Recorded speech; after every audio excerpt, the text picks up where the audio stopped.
sides of the game. And we can see the same thing in the Strait of Hormuz. The Strait of Hormuz is where 20 to 30% of the world's oil comes out of, and 90% of that goes to Asia, and most of it goes to China. So that China has a reason to want to keep that oil flowing, especially from Iran, because they got it at a very cheap deal. When Iran was under sanctions and was desperate, they agreed to sell their oil to China at a very, very low price. And so China wants to keep that price, and they are interested in keeping the oil flowing out, the oil tankers flowing out of the Strait of Hormuz. So they're all for this idea of the ships going in and out of the Strait of Hormuz. At the same time, of course, Iran is being helped by China. And we just talked about the idea of weapons. Many of the weapons that Iran has is from China, because the $400 billion deal that China did was with regarding arms sales to Iran. I'm sorry, go ahead and translate. I've been talking quite a bit. Sorry. 吉耐狮上校说，在有很多的这种法律的解决方法，比较，在一个这种完美的情况下来讲的话，其实没有任何人应该来控制这个区域。但是我们从历史上来看的话，之前西班牙和英国是在这个这边其实是有在地中海这边的话，其实是有一个纷争啊，因为在这个塞浦路斯海峡吧，是刚才直布罗陀这边的话，其实是有在被天主教的一些这个政府给控制住，在那之前的话是被一些穆斯林的一些政治主是控制了南方的一些地方。原因是从地缘上来讲的话，这个风是在往一个方向去吹，所以说来往的这些船只的话，需要去等风到了一个适合的一个方向以后的话，它才能航行，所以就必须在周围的一个地方去靠港。所以呢，在这个港口这边的话，就会产生一些税用的一些费用，来增收一些费用。但是从联合国的角度上来讲的话，之后有过这么一个法案，意思就是说，当两个主海去相连的时候，在这种关键的两个海相连的这种通道里边的话，各方的政府是不应该去收取费用的。美国不在这个协议里边，但是美国可以去支持这个协议的一个执行，因为它毕竟也是国际法的一部分。那么在基于这种情况下来讲的话，伊朗，我们回到伊朗这个角度上来讲的话，伊朗在霍尔木兹海峡这边的话是收取一个费用，在战时的时候收取一个费用，任何的这种船只去离开这个这个阿拉伯湾岸这个附近的时候，比如说科威特、卡塔尔等等这些中东国家，在离开这个区域的时候，他都会向这些船去收取一些费用，这其实是不符合联合国的一些规定的。而美国这边的话，其实是在强制的去执行联合国已经现有的一些规定。那么对于说这个欧洲的一些国家来讲的话，它肯定是在这里边是深受其害的，被收取这些费用。对于中共国来讲的话，其实也是这个受害方的一部分。为什么呢？因为中共国跟伊朗是签订了一个卖石油很便宜卖到中共国的一个协议，所以中共国这边是需要这些石油的。在红海附近的话，在这个地点上应该是曼德海峡这个附近的地方的话，胡塞武装会向过往的这些船只去发一些自杀性无人机啦，做一些这种飞弹的一些侵扰等等的话，来做一些这种恐怖袭击的一些行为。中共国这边其实是两头都占，一方面去支持胡塞武装的一些恐怖组织的一些行为，一方面也跟这个西方欧洲的一些国家有一些贸易的一些往来，所以说中共这边是基本上处于这种两头通吃的这么一种角色。所以总结上来讲的话，中共希望这条水道，特别是它自己的石油能够从伊朗运出来那么伊朗呢这边同时的话，我们刚才提到也需要中共国的一些武器作为一些交换。中国国这边其实也是中共国一直向这个伊朗提供武器的这么一部分。所以说在这种情况下来讲的话，我们听吉耐狮上校继续分析下边的一部分。Go ahead, please, Colonel. Now, the issue is who can. What are some of the possibilities for making sure that trade is going on in the Strait of Hormuz? So the first one, obviously, is currently happening. Is the United States Navy, along with other U.S. military forces, including space and Air Force, are conducting a blockade against Iran because they're threatening that if people don't pay for their ships to pass through the Straits of Hormuz, they will sink them or attack them. So that's called coercion, or it's a mafia type thing. You have to pay to go through this strait that was never charged before. So they're trying to make some trouble. And so the policeman, the United States, is coming in to say, okay, you want to play that game? We're going to make sure that none of your ships leave your port and no ships go to your port, so you can sell oil and make money and continue paying for your military. So it's a forcing mechanism. It's a non-violent way, but it could potentially be violent, of making Iran reconsider its plan to extort. Extort meaning to force people to give them money for something that should be free. So that's the first thing, that's what's happening right now. The second level is, let's say the Iranians agree to not do this anymore and everything is fine, but the problem is they could switch to being bad again very quickly and force another kind of confrontation. The U.S. is hanging over their head the notion that if they continue this bad behavior, the United States will destroy their infrastructure and destroy their oil-making capabilities and their gas-making capabilities. So this would completely devastate the country and make a lot of people suffer.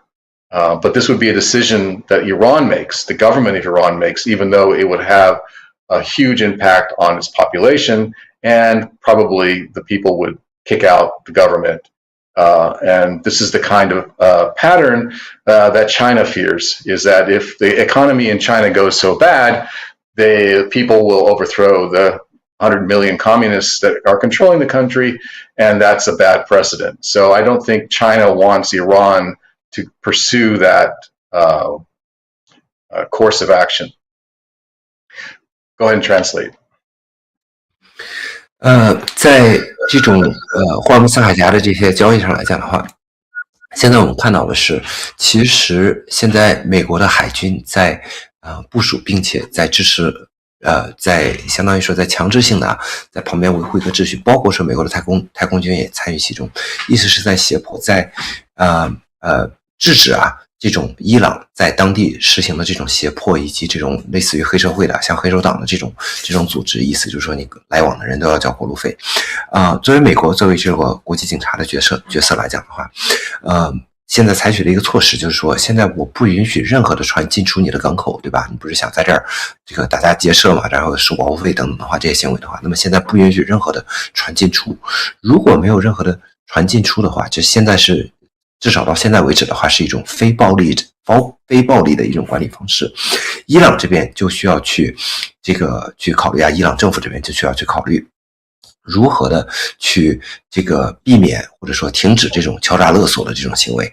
伊朗可以说但是现在有个问题，就是说如果我们去依靠伊朗这边去自觉去不做这种敲诈勒索的行为的话，当美军的这种压力一解除的话，那么他们可能会重新变回到之前的这种方式。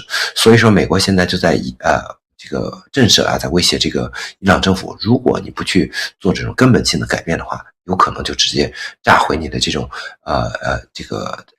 石油的这些设施，包括一些天然气的一些设施。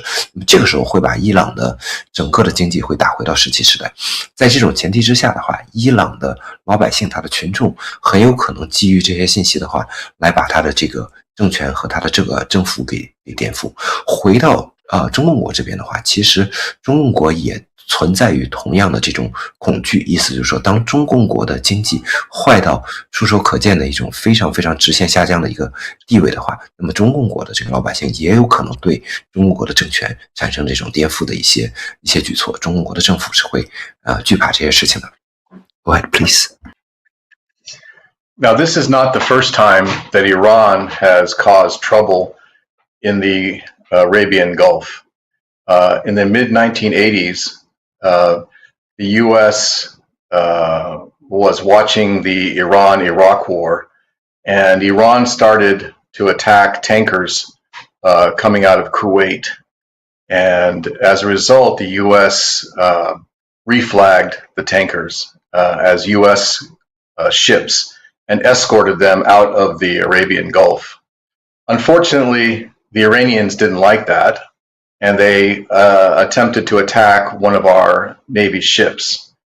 Luckily, the ship was slightly damaged, although it was actually severely damaged, but the people on board were able to make sure that the ship didn't sink.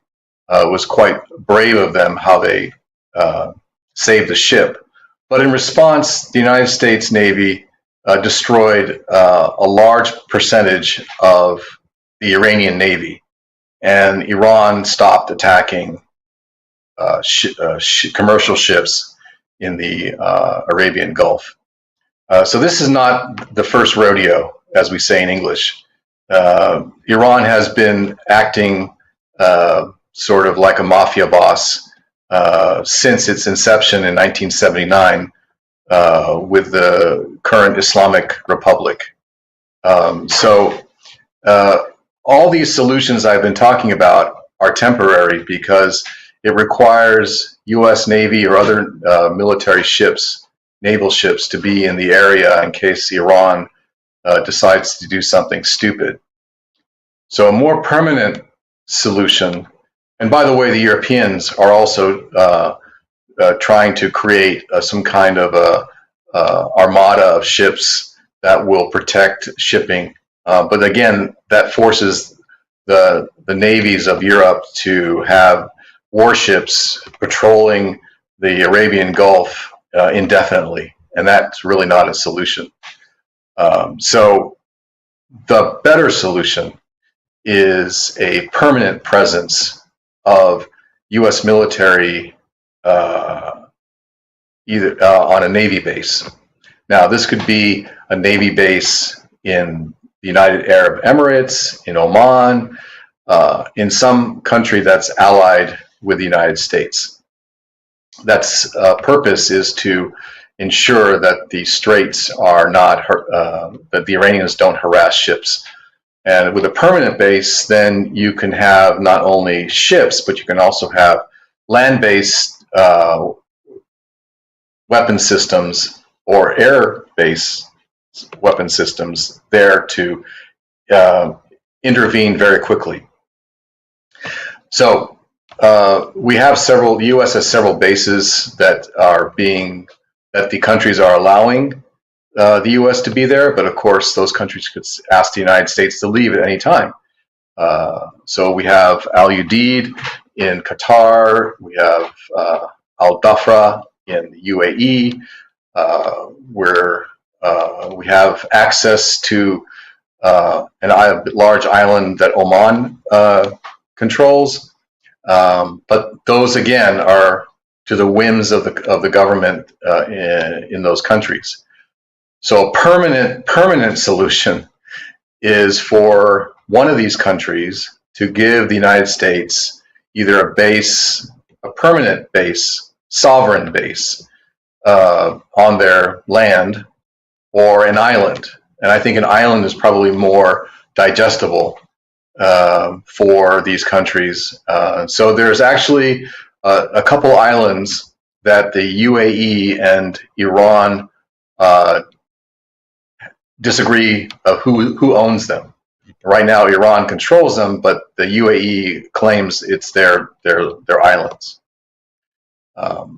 So I would suggest that the United States get the UAE and Iran to agree to give these islands to the United States to show that they are serious about not causing any problems in the future.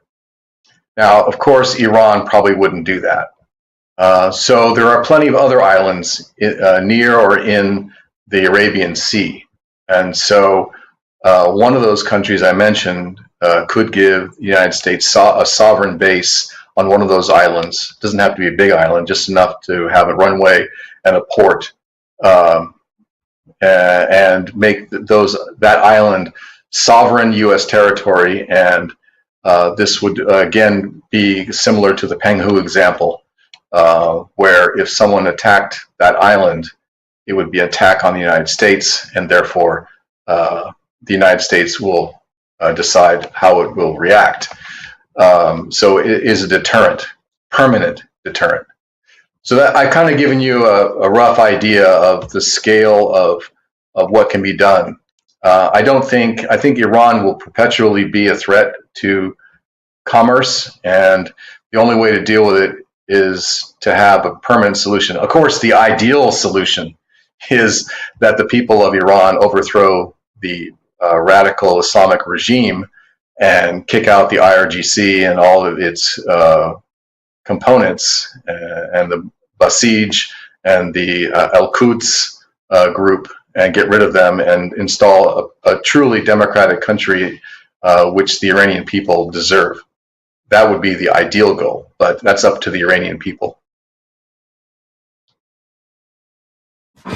刚才吉耐狮上校说，这不是第一次伊朗这边在搞事情啊，在这个阿拉伯海湾这边搞事情啊。对于说之前也发生过，比如说科威特的从科威特开出来的一些这种美国的一些油轮啊被受到攻击，在这个1979年的时候，伊朗建政以来就一直就是处于这种黑社会性质的这种行为，在周围做这种黑社会性质的这种行为，曾经在科威特这边出来的船，伊朗这边试图去攻打一个攻击一个美国的海军的一艘舰船，虽然说在舰上的这个船差点就沉了，在当时在船上的好多人大家一起努力让这个船没有沉。那么在这种之后的话，美国的海军把一个伊朗这边很大部分的这些海军那些设施啊，曾经都给摧毁过。那么这时候伊朗就停止了，就因为美军的这种报复性行为，所以说伊朗就停止了去攻击这些海上的一些商船。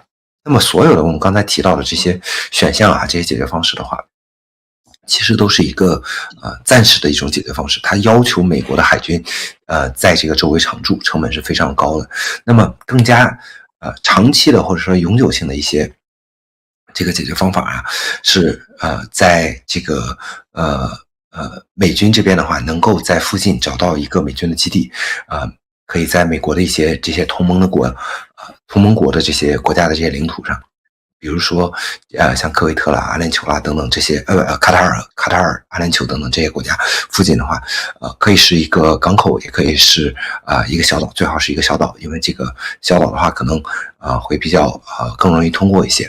美国这边需要的是，就像我们刚才提到澎湖的这个例子一样的话，是需要一个永久性的由美国主权的这种法定的这种美国主权的批准的这么一个驻扎。那么在这种情况下的话，比如说这个美军这边的话可以考虑，比如说在阿联酋这边可以去统一把某一个岛这个就像澎湖这边割让给美国，然后让美国这边有事实上的驻军，包括说海军，甚至说包括一些空军啊，一些相应的一些设施，能够在周边的这些国家的这些盟友国家的这些支持上对相应的这个区域做成一个保护。在这种情况下的话，美军也能够更加的容易去有一个长远的这种解决方法，来保证说伊朗不会对这种海上贸易去造成一些威胁。当然另外一个选项的话也是，如果伊朗的老百姓能够把伊朗的政府能够彻底的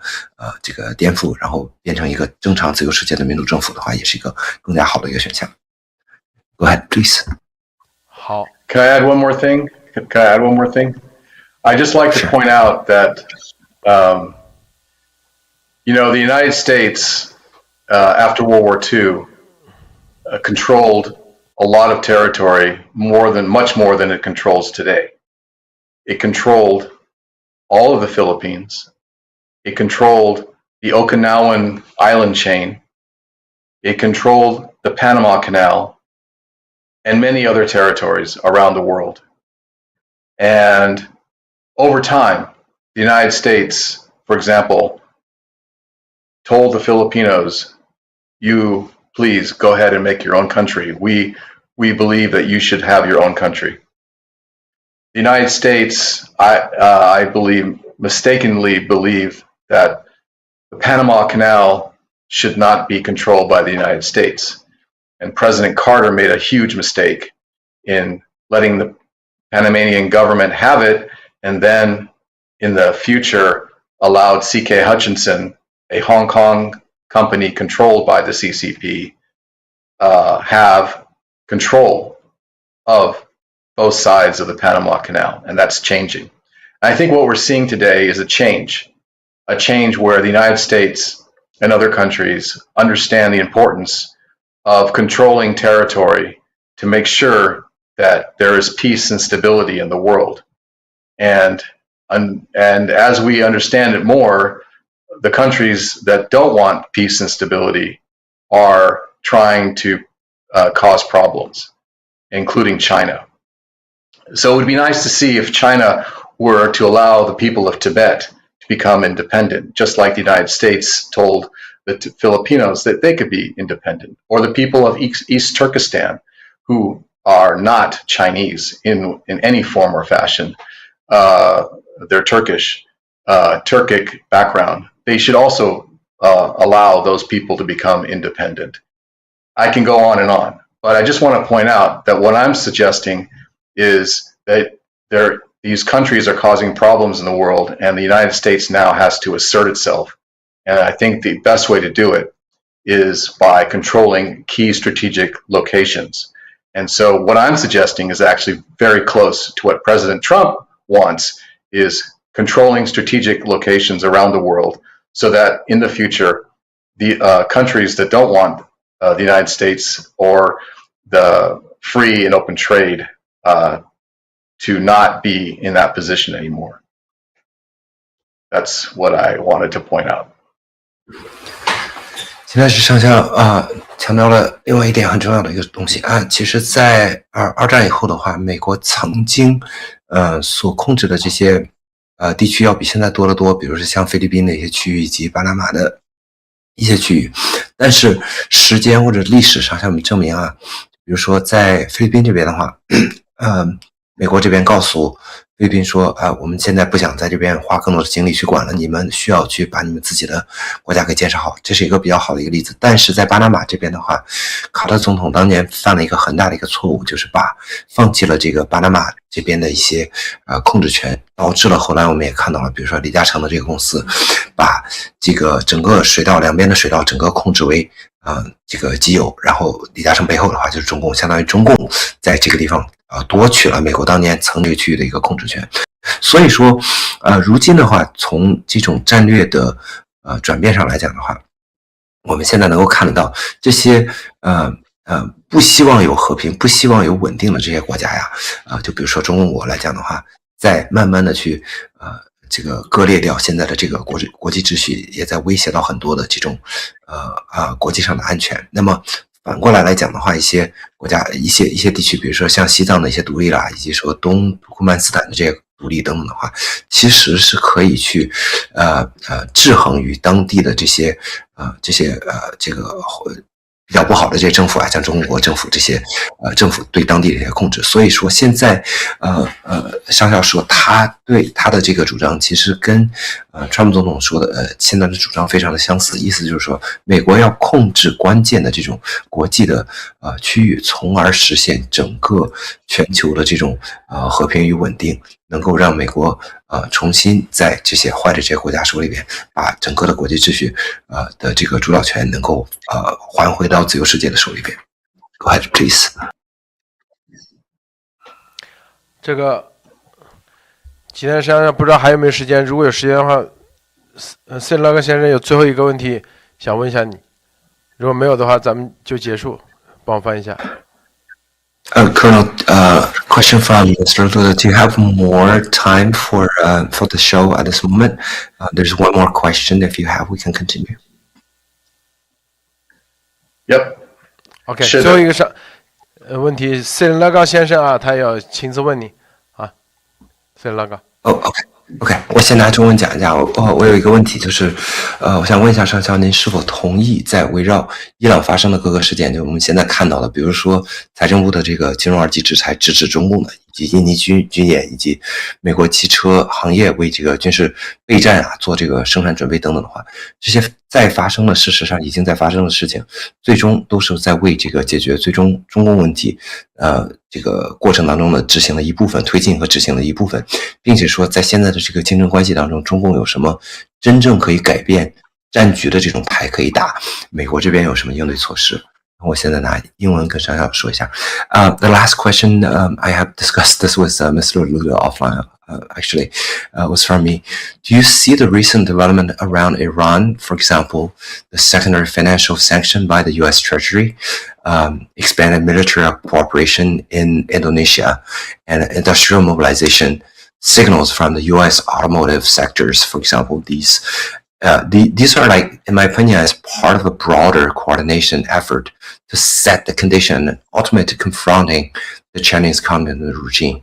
This is the first question. And then at the stage of competition with the CCP, what do you think are the real strategic leverage the CCP has that can actually move the needle in this current conflict? And how our United States are prepared to neutralize these levers?